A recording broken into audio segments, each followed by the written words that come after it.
Vamos a comenzar con el desarrollo académico de las jornadas. Yo también me sumo al agradecimiento de la Mesa Presidencial por la gran acogida que ha tenido este año la edición de las jornadas del Cross Itálica, y espero que todas las ponencias pues, sean de vuestro interés. También os invitamos a todas las dudas o inquietudes que podáis lanzarlas al finalizar la disertación de cada ponente, o también que podáis acumular algunas preguntas que sean algo más maduradas o algo más pensadas para la mesa redonda del final de las jornadas. Es también un buen momento para poder hacer alguna que otra pregunta. Quiero agradecer también, sobremanera, la colaboración inestimable de nuestros alumnos de grado en Ciencias del Deporte, que van a ser hoy los presentadores de los ponentes. Lucía Rodríguez González, Laura Galván Carrasco, Pedro Daniel Páez Prieto y Jesús Tello Cristóbal. Un aplauso para ellos.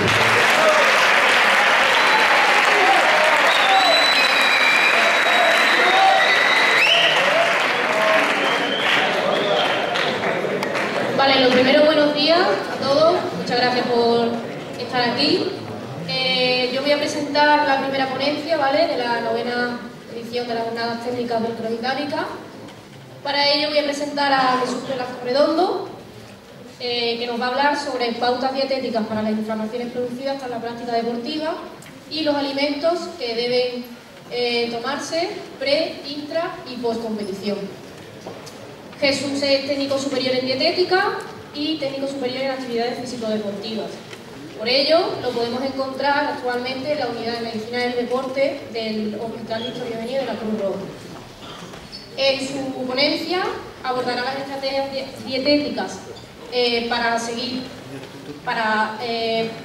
mejorar los marcadores inflamatorios producidos tras la práctica deportiva, y explicará los alimentos más relevantes durante la práctica de esta para paliar el daño muscular producido por la inflamación producida por la actividad física. Os dejo con él, muchas gracias y espero que disfrutéis de la ponencia.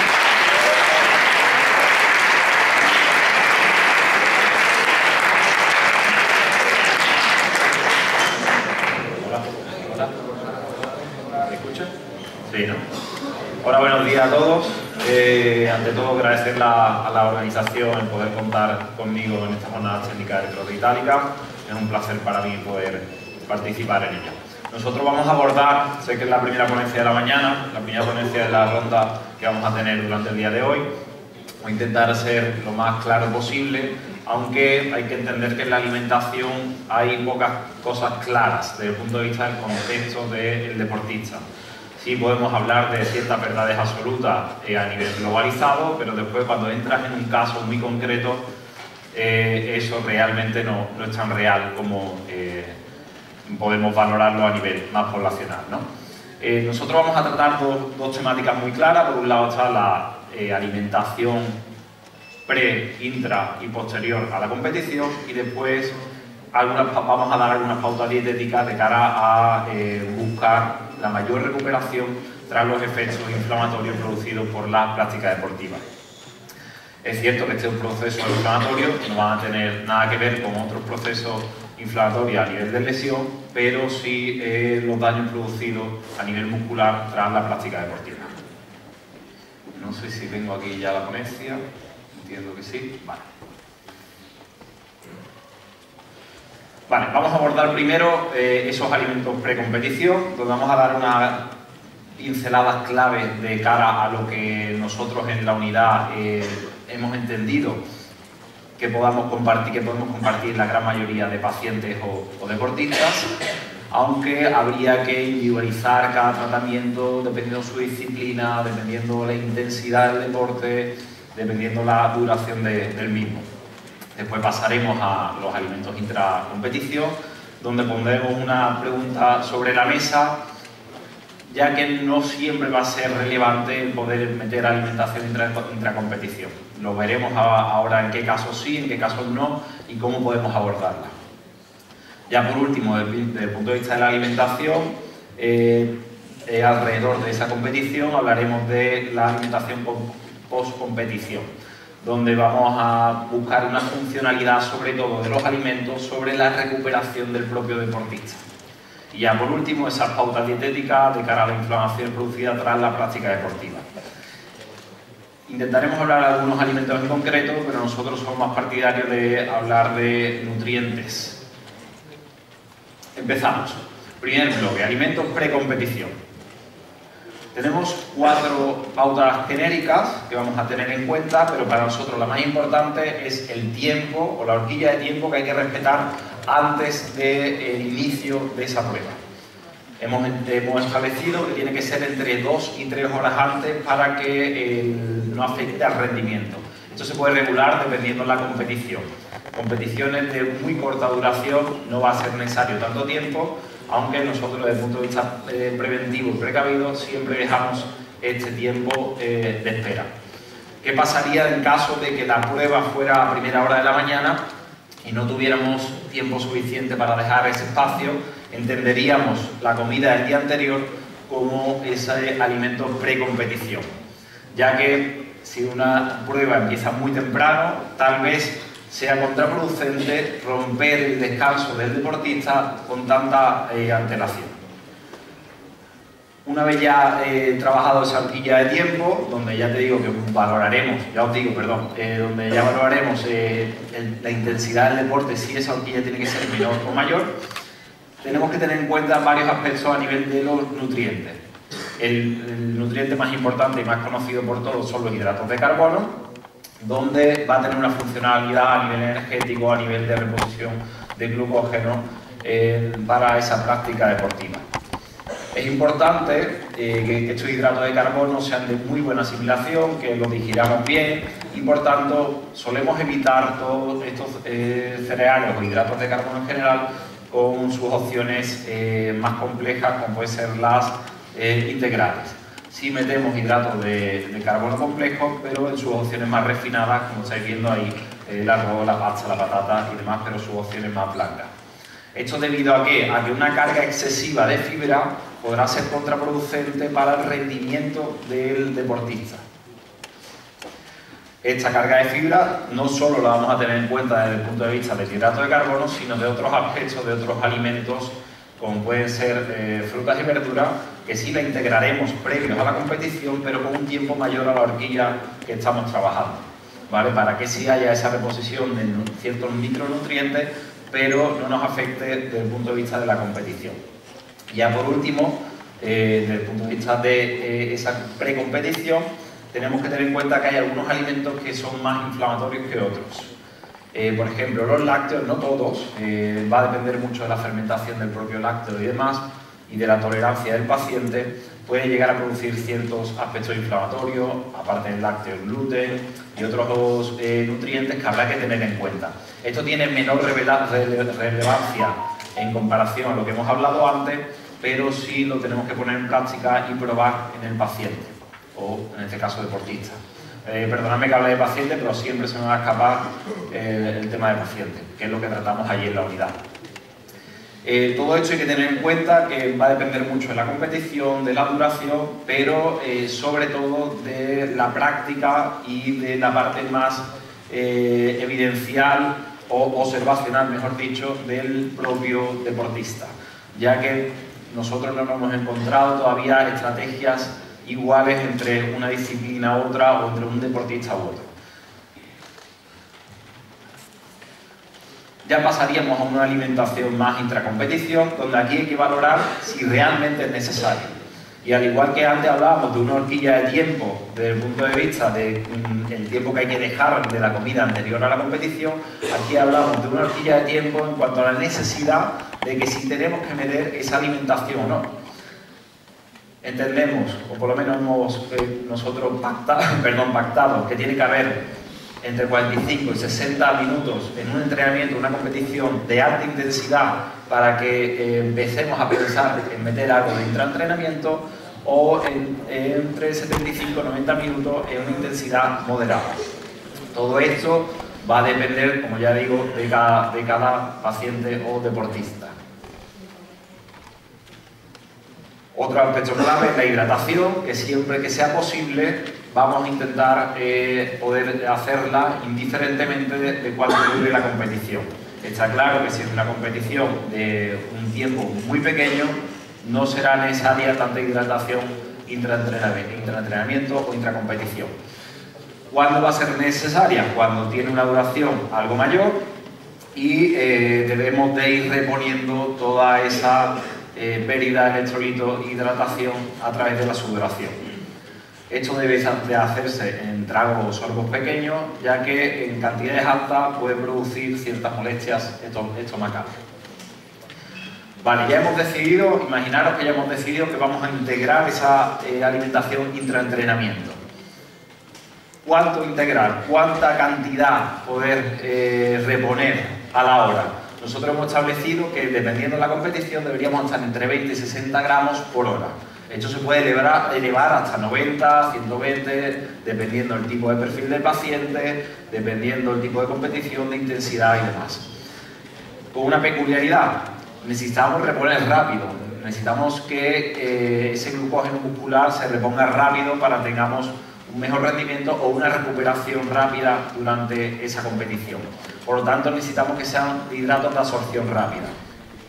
Lo podemos encontrar de la manera más minimalista posible, que es a través de los alimentos, o de la manera más común que se está viendo ahora, que es a través de la suplementación, donde podemos ver pues, desde dextrosa, maltodextrinas, combinación de dextrosas con maltodextrina, cafeínas y otros azúcares, que la suplementación, que de momento todavía no la hemos abordado porque queríamos hablar un poco más desde un punto de vista, un prisma más de la alimentación más natural, que no quiere decir que lo otro no sea natural, pero por lo menos lo más minimalista posible.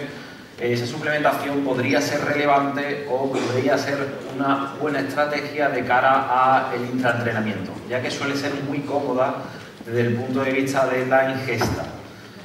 Si nosotros abordamos ese intraentrenamiento a través de la alimentación, como pueden ser, frutas, dátiles y demás, podría llegar a ser algo incómodo para el deportista poder llevar eso encima si no hay algunos puestos donde tirar de ellos durante la competición. Suplementación cómoda, tipo geles, barritas, ahora mismo se está trabajando mucho y estamos trabajando mucho en la unidad con maltodextrinas líquidas, que está yendo muy bien desde el punto de vista del rendimiento.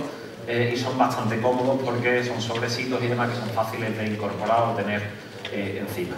Todo hecho, a nivel de intraentrenamiento hay que valorar tolerancia, por lo tanto nosotros tenemos que poner en práctica, probar antes, semanas antes, días antes, todo hecho con el deportista. No podemos probar una estrategia nueva en la misma competición. Ya por último, desde el punto de vista de la competición, entraríamos en unas pautas genéricas desde la recuperación del propio deportista tras la competición. Al igual que hablábamos antes de una ventana de tiempo, aquí seguimos hablando de esa ventana de tiempo y establecemos que entre 45 y 60 minutos es el tiempo suficiente o necesario para hacer esa comida. Más allá de ese tiempo se podría seguir trabajando, porque al final lo importante va a ser reponer, indiferentemente cuando lo hagamos, pero hay una ventana de mayor ganancia de esas reposiciones, sobre todo a nivel de proteínas. El glucógeno también, pero el glucógeno en un momento dado no va a importar tanto en ese tiempo. Podemos hacerlo en tiempos posteriores. Pero igualmente importante es ese hidrato de carbono o esa proteína.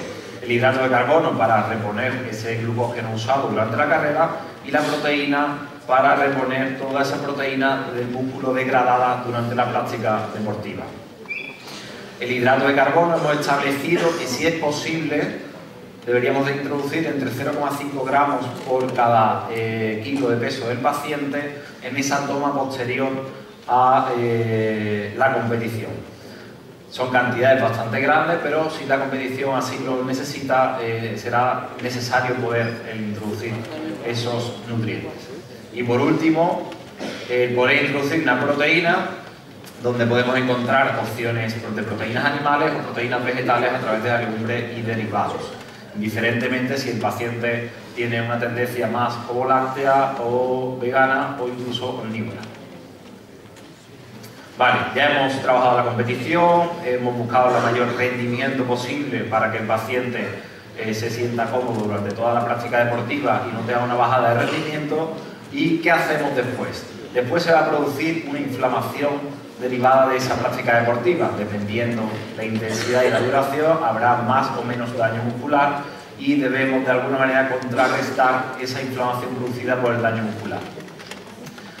Esta estrategia que vamos a valorar ahora la abordábamos sobre todo en pacientes con ciertas patologías inflamatorias, como puede ser la fibromialgia, artritis reumatoide y otras patologías inflamatorias. Pero vimos que extrapolando ciertos aspectos de estos tratamientos inflamatorios para la práctica deportiva, veíamos una mejora en la recuperación del deportista. Sí es cierto que otros aspectos no los hemos visto relevantes, como por ejemplo los ayunos, que se aplican mucho en patologías inflamatorias, en este caso para el deportista no sería necesario. Y hemos tenido en cuenta estos 4 aspectos importantes. Por un lado, el consumir alimentos altos en omega 3 respecto al omega 6, ¿vale? Que sean alimentos donde el ratio de omega 3 y omega 6 sea mucho más alto, alimentos con ácidos grasos monoinsaturados en alta cantidad, alimentos con efectos prebióticos y probióticos y, por último, alimentos altos en fibras y vitaminas. Aquí ya no nos va a importar tanto el tema de que haya una gran carga de fibra, tanto a través de hidrato de carbono como de otros alimentos, ya que incluso nos podrá llegar a venir bien para la saciedad del propio deportista. Traduciendo esto y resumiendo y buscando algunos ejemplos claves, pues podríamos buscar en pescados azules, semillas, frutos secos, legumbres, incluso algunos lácteos con cierta fermentación, como pueden ser los propios yogures naturales. Vale, yo no quería extenderme mucho en la ponencia, ya que, como ya decía, hay pocas verdades absolutas desde el punto de vista del deportista, o por lo menos desde el punto de vista más genérico. Después hay que valorar cada contexto, cada disciplina, cada competición, cada tolerancia y ensayar todas estas estrategias de cara al deportista. Voy a dejar tiempo suficiente para ruegos y preguntas, por si queréis compartir algún caso en concreto, si alguno de vosotros vais al cross, si hacéis algún tipo de práctica o disciplina deportiva donde tengáis que prever la alimentación y poco más. Muchas gracias.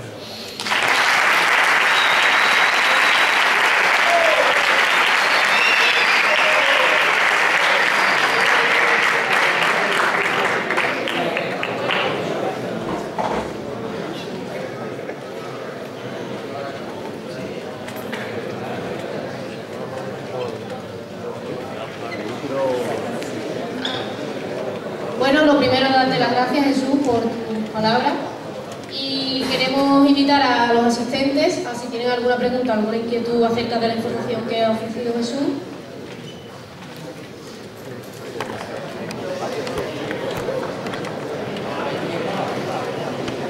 ¿Tu nombre? Daniel. Bueno, tengo una duda ante qué son los efectos probióticos y prebióticos que ha nombrado. Vale, para que nos entendamos, la diferencia es muy clara. El probiótico es, dijéramos, la bacteria o el bicho, ¿vale? Y el prebiótico es el alimento de ese bicho.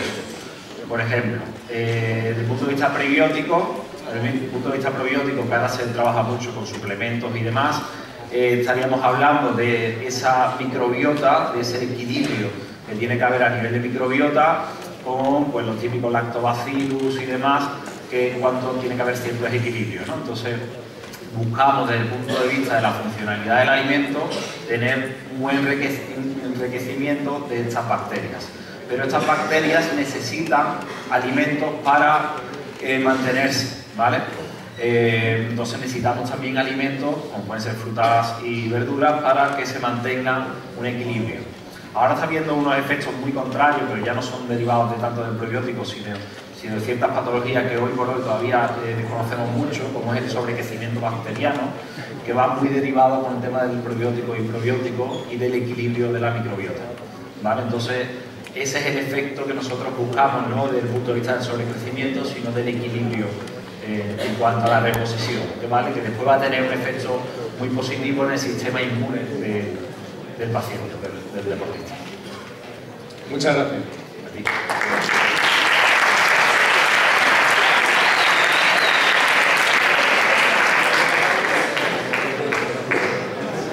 ¿Alguien más quiere hacer alguna pregunta?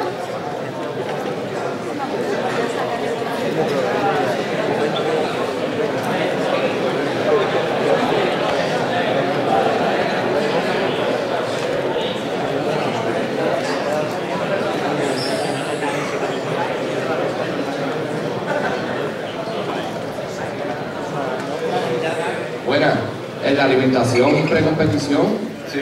¿cuándo había que tomar la fruta? Vale, a ver, va a depender mucho de la tolerancia del paciente y de cuándo inicien la prueba. Si la prueba es muy temprana y hemos hecho la alimentación en la cena anterior a ese día, si el paciente se levanta con tiempo suficiente, no estaría mal incluso poder introducir algo de fruta. Pero me he encontrado pacientes que les sienta mal el poder introducir esa fruta en ese ayuno previo a la competición y pacientes que lo toleran bien. Va a depender, ¿vale? Yo soy más partidario de introducir esa fruta en el día anterior, pero con una diferencia horaria mucho mayor. No en esas 2 o 3 horas, hablamos de diferencias horarias de 8 o 10 horas fácilmente. Entonces tú imagínate el cross que es a las 9 de la mañana, hacemos esa alimentación precompetición en la cena del día anterior, que meteríamos por ejemplo un hidrato de carbono, una proteína y una grasa como alimentos macronutrientes más importantes, y esos micronutrientes que te va a aportar la fruta o la verdura yo lo introduciría desde el almuerzo o en la merienda, ¿vale? Y así haría más hincapié en la cena en cuanto al hidrato de carbono, la grasa y la proteína. A nosotros nos gusta trabajar mucho el hidrato de carbono simple, como puede ser un arroz blanco o una patata, en la cena del día anterior. En las proteínas nos gusta trabajar mucho sobre proteínas grasas, que nos va a venir bien desde el punto de vista inflamatorio prever también eso, como pueden ser pescados azules, y en las grasas nos gusta mucho trabajar con frutos secos, aceites y aguacate, por ejemplo, ¿vale? Y hacemos una combinación, creamos un plato con estas características, ¿vale? También tenemos en cuenta, ya digo, el tiempo a la hora de la competición. En este caso, si la competición es al mediodía por la tarde, podríamos llegar a plantear un desayuno de este estilo o incluso introduciendo otro tipo de cereales o tubérculos. ¿Vale? Lo que pasa es que, aunque suene un poco raro, pero nosotros animamos al paciente a incluso esa cena, que es más rollo cena, incluso tenerla en el desayuno, poder tomar para desayunar ese tipo de arroz con pescados azules, frutos secos y demás, que a lo mejor no sea culturalmente es culturalmente muy chocante aquí en el Mediterráneo, pero desde el punto de vista de la funcionalidad y el rendimiento hemos visto mucha mejor funcionalidad, por ejemplo, que una tostada. Vale, gracias.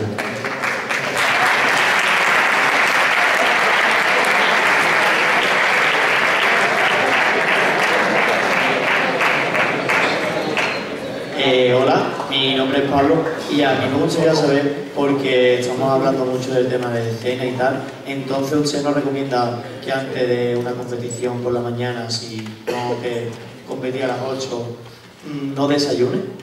Claro. Porque me podría dar una sensación de como de no saciarme y yo creo que eso podría llegar a influir dentro de mi prueba, ¿no? Claro, esto puedes poner, lo que tú dices, puede haber un riesgo de hipoglucemia durante la competición, ¿vale? En caso de que la horquilla o el tiempo anterior a la competición haya sido muy grande, no hayamos repuesto bien a nivel de glucógeno, puede haber cierta hipoglucemia, ¿vale? Pero todo va a depender de la intensidad de la competición. Si es una competición de larga duración, como puede ser por ejemplo un maratón, yo soy partidario de animarle al paciente a que se levante antes. Pero si es una prueba que va a durar media hora, 45 minutos, como puede ser un 10K, es que no es relevante, porque incluso ese tipo de pacientes, ese tipo de deportistas está acostumbrado a salir en ayunas a entrenar, ¿vale? Entonces todo esto hay que practicarlo antes, ¿eh? Ten en cuenta que tenemos que animar al paciente, en este caso deportista, a que practiquemos a salir en ayunas habiendo hecho carga el día anterior en la cena, o a levantarse previamente antes en torno a una horquilla de 2 o 3 horas para prever que haya una buena digestión, no nos produzca esa irrigación sanguínea que se puede producir a nivel estomacal, no nos afecte a nivel de rendimiento. ¿Vale? Entonces todo esto hay que compararlo con el paciente, practicarlo con ellos y valorar dónde se sienten más cómodos, esa tolerancia, esa adherencia a ver un registro donde se siente más cómodo desde el punto de vista más preventivo en la comida del día anterior o con una horquilla algo menor de 2 o 3 horas. El ayuno, que es tan famoso ahora, como estrategia va a depender un poco de la tolerancia o de la adherencia del paciente. O sea, yo no digo que sea partidario de entrenar en ayunas, digo que hay que dejar tiempo suficiente antes de la competición, y si no tenemos ese tiempo y el paciente tiene una hora de descanso muy concreta, a nivel de prioridad prefiero que el paciente o la persona descanse bien y cargar el día anterior. ¿Vale? ¿Qué pasa si tú haces una gran comida o un exceso de comida previo a la competición? Que puedes tener molestias estomacales, que esto no pasa siempre. Yo tengo pacientes que se ponen ese ejemplo que hemos dado antes con el otro compañero, se lo comen 1 hora y media antes y después no tienen ningún tipo de problema. ¿Vale? Pero nuestra experiencia desde la unidad nos marca que tenemos que dejar esos tiempos, ¿vale? Para que haya un buen rendimiento. Y otra pregunta, ¿qué piensas tú como licenciado en nutrición sobre la proteína aislada? Vale, a ver, los suplementos, desde un punto de vista funcional, todavía, aunque hay ciertas evidencias que sí nos están marcando de que pueden llegar a funcionar, pero no en todos los casos.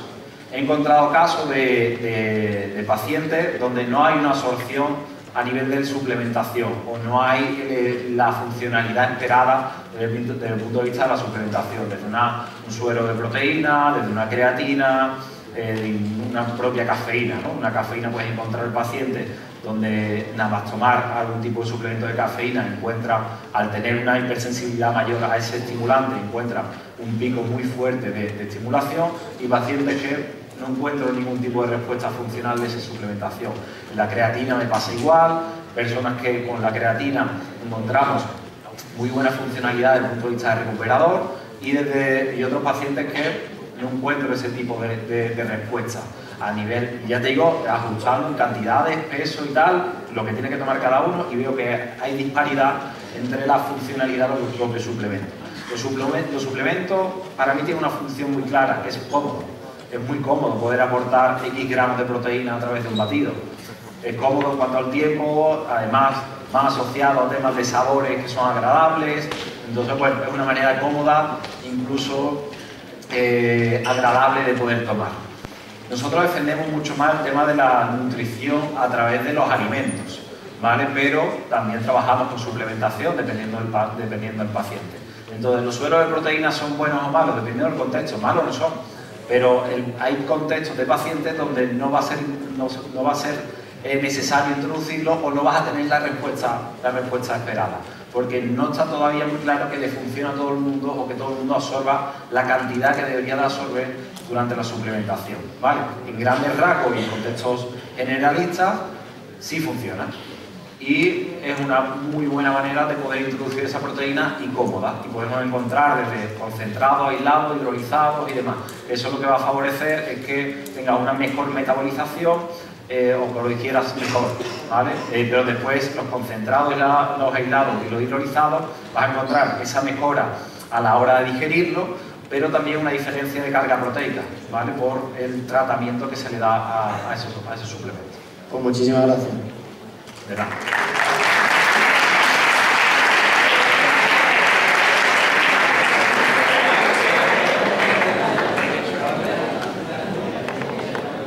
Mi nombre es David y quería preguntar sobre un hecho que ha pasado hace poco en Wimbledon con Novak Djokovic, que en lugar de tomar la bebida isotónica disuelta en agua, la inhaló. ¿En qué, perdona? Inhaló la bebida isotónica en vez de beberla disuelta en agua. Pues me pillas ahora mismo porque no conozco el caso. Está claro que al final hay distintos procesos de absorción. No conozco el caso, no he escuchado la noticia, pero existen distintos procesos de absorción. Entonces entiendo que si ellos han visto bajo algún tipo de evidencia que hay algún tipo de absorción mayor inhalado que consumido, pues entiendo que a lo mejor puedan tener algún tipo de funcionalidad. Ahora mismo yo no encuentro ningún tipo de evidencia, ni he trabajado este tipo de procesos, entonces no tengo experiencia con la que hablar, ni tengo evidencia, ni estudios, ni nada de que me hablen o que yo haya leído de que haya una mayor absorción, una mayor recuperación de estos suplementos inhalados a consumir. No te puedo responder a ello. Muchas gracias.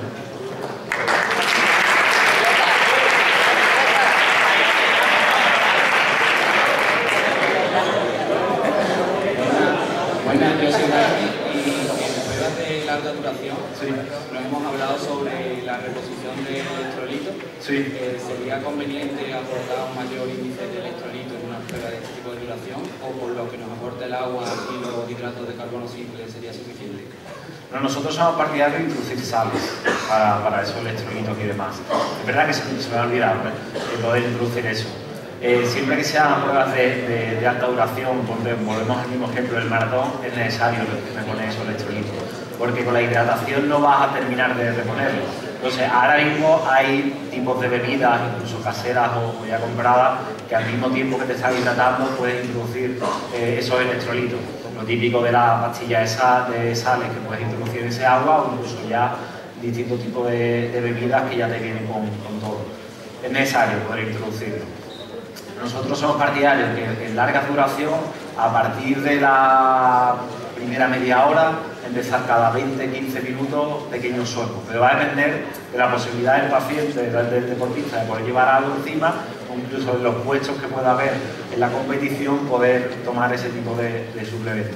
Entonces va a depender, por tú al final, nosotros en consulta, en la unidad, lo que programamos es la frecuencia y le decimos, bueno, pues cada 15-20 minutos, cada 20-25 minutos poder reponer, ¿vale? Pero depende mucho de la tolerancia del paciente. Tengo pacientes que por mínima ingesta que hagan durante la competición notan molestias estomacales. El típico flato, típica molestia, entonces hay que alargar mucho más esos tiempos de toma para no perjudicar el rendimiento, ¿vale? Entonces depende mucho del paciente, pero respondiendo a tu pregunta, sí, es necesario reponer esos electrolitos. Vale, muchas gracias.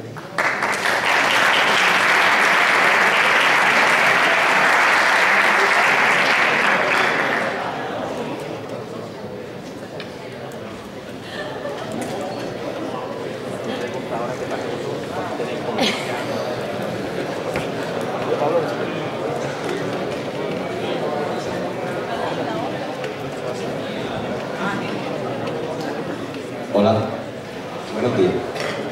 Que yo tenía una pregunta que me dijeron hace ya tiempo, que me dijeron que si tú mezclabas ibuprofeno con Coca-Cola se reabsorbía antes el ibuprofeno y tenía un efecto más rápido. ¿Eso es verdad? Lo desconozco, la verdad. Lo desconozco. Gracias.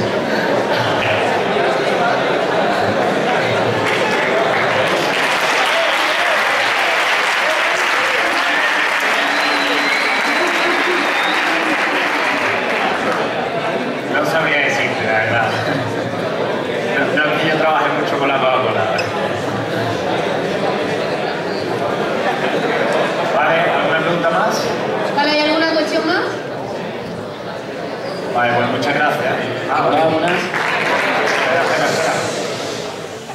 Te quería preguntar acerca de la maltodextrina, ¿vale? Sí. Desde un punto de vista enfocado a la salud, Sí. si lo recomendaría, ¿qué piensas qué opinas sobre la inclusión de la maltodextrina en la dieta habitual?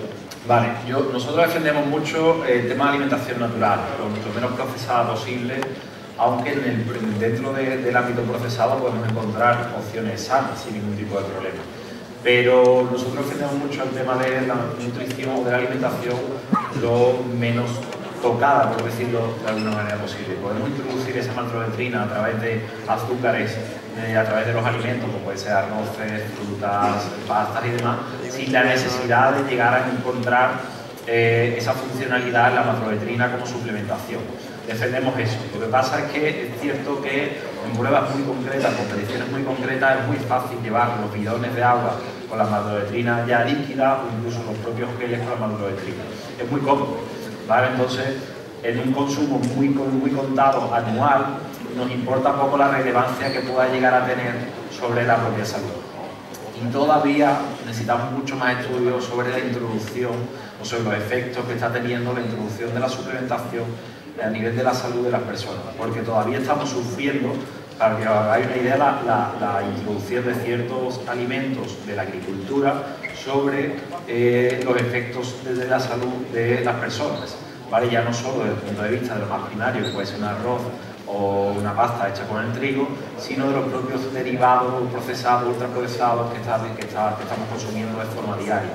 Como bien vemos un pico de subida de problemas, de patologías, de inflamaciones, de intolerancia, no solo desde un punto de vista de que ahora se estudia mucho más, por lo tanto se diagnostica mucho más que antes no se sabía por qué se producían ciertas cosas, pero también un pico de cierta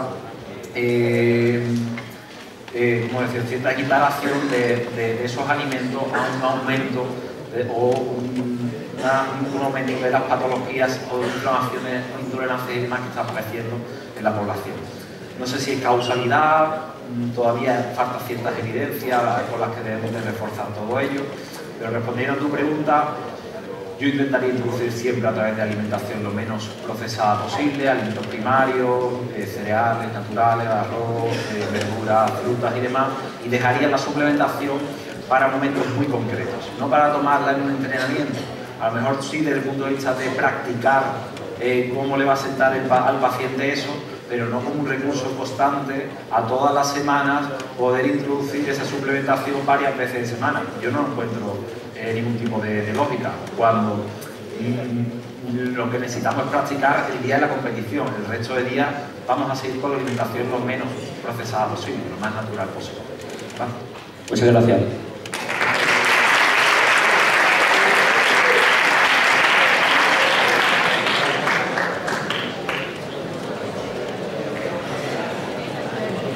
Tú te has alimentado bien hoy. Tú te has alimentado.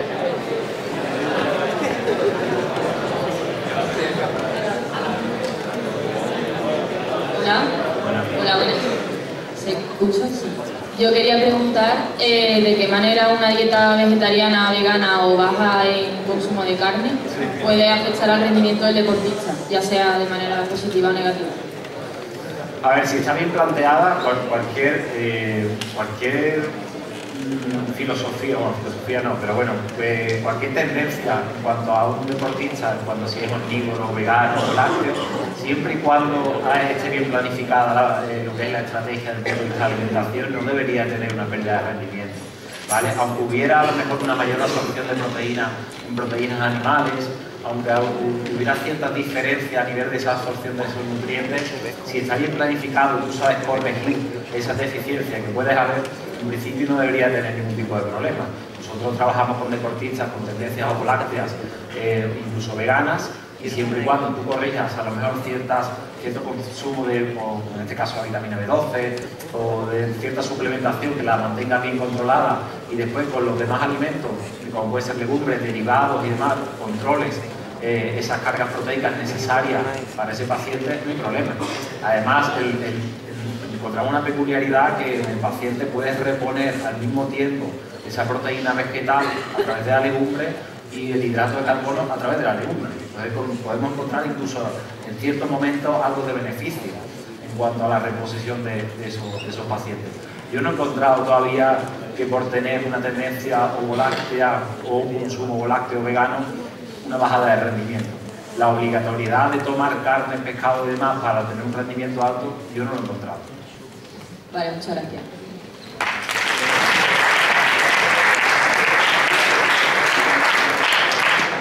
¿Alguien más tiene alguna otra cuestión? Vale, pues nada, agradecer a los que habéis participado, agradecer a Jesús nuevamente por responder a vuestras preguntas, y con la intervención de Jesús ponemos fin a la primera ponencia de la novena edición de la jornada.